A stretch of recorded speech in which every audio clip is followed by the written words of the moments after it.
Hello, today is Thursday, October 14th. I'm Tracy Anderson, and let's look at our markets. So let's start again with beef.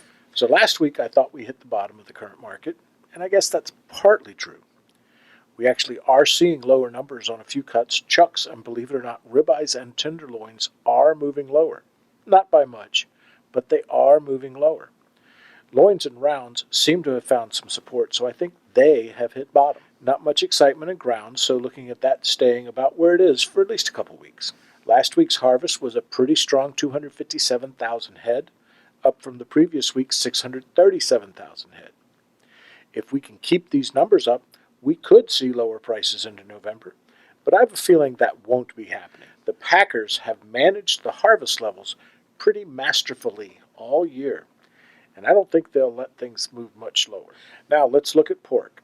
And the good news is production is up almost 4% from last week, but we're still about 7% behind last year. There does seem to be enough product to meet current demand. Bellies actually moved below $200 this week, closing yesterday at $198 compared to last week's $203.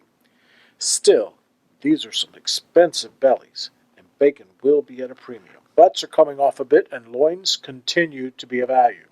So if you can get it, it's a good time to menu pork. Okay, on to chicken, and there is change afoot in the chicken market.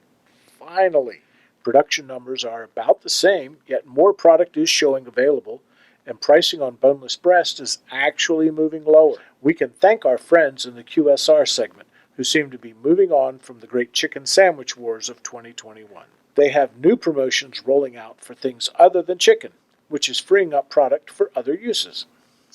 We might even see wings come down some. Not much, but hey, it's a start. Okay, let's look at dairy, and through Thursday's close, barrel is down 2, block is down 1, and butter is up 12.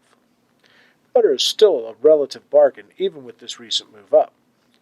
Dairy markets are responding to lower dairy herd numbers projected for next year.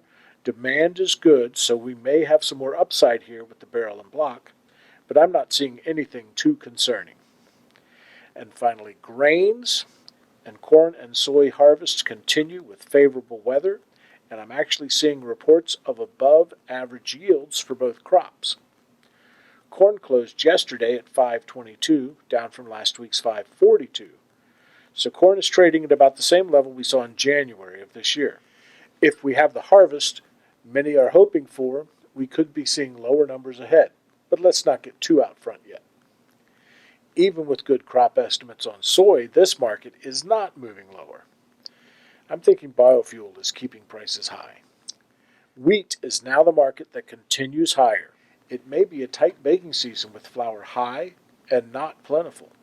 Okay, and with that I'm done. Thanks for listening, and let's do it again next week.